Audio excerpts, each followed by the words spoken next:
Bonsoir à tous et à toutes. Aujourd'hui, je voulais vous parler un petit peu du baptême. Alors, quand nous donnons notre vie à Jésus, nous recevons le Saint-Esprit. Mais nous devons aussi passer par les eaux du baptême. Alors, qu'est-ce qu'il symbolise ? Il symbolise donc la fin de notre ancienne manière de vivre quand nous étions dans le monde. Je rappelle que nous sommes toujours dans le monde, mais nous avons renoncé à la vaine manière de vivre dans ce monde. Et donc nous n'agissons plus comme le monde. Nous avons un mode de pensée qui doit être différent. Nous sommes censés ne pas agir comme le monde. Ça ne veut pas dire qu'on est déconnecté des autres, déconnecté de ce monde, mais nous avons une pensée donc selon la parole de Dieu, du moins nous devons l'avoir, et selon comment Dieu veut que nous fonctionnons.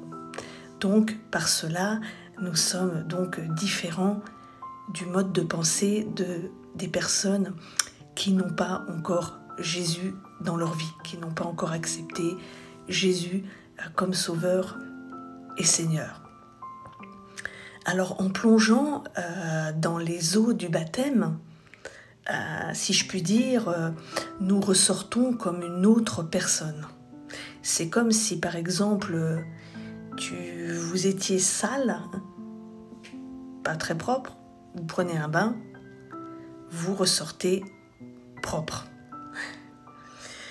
C'est un symbole, bien sûr, mais c'est un symbole très fort. L'eau, entre autres, symbolise la purification. Et il est essentiel d'être baptisé adulte et non bébé. Pourquoi ? Parce que c'est un choix qui est réfléchi. C'est un choix qu'un bébé ne peut pas faire. Parce qu'un bébé n'a pas cette capacité, un nouveau-né n'a pas la capacité de choisir et de prendre cet engagement pour Jésus. Alors le baptême se fait par immersion totale, notre corps entier, et non par aspersion. C'est-à-dire, par exemple, si je puis dire ainsi, une pichenette d'eau sur le front, et voilà.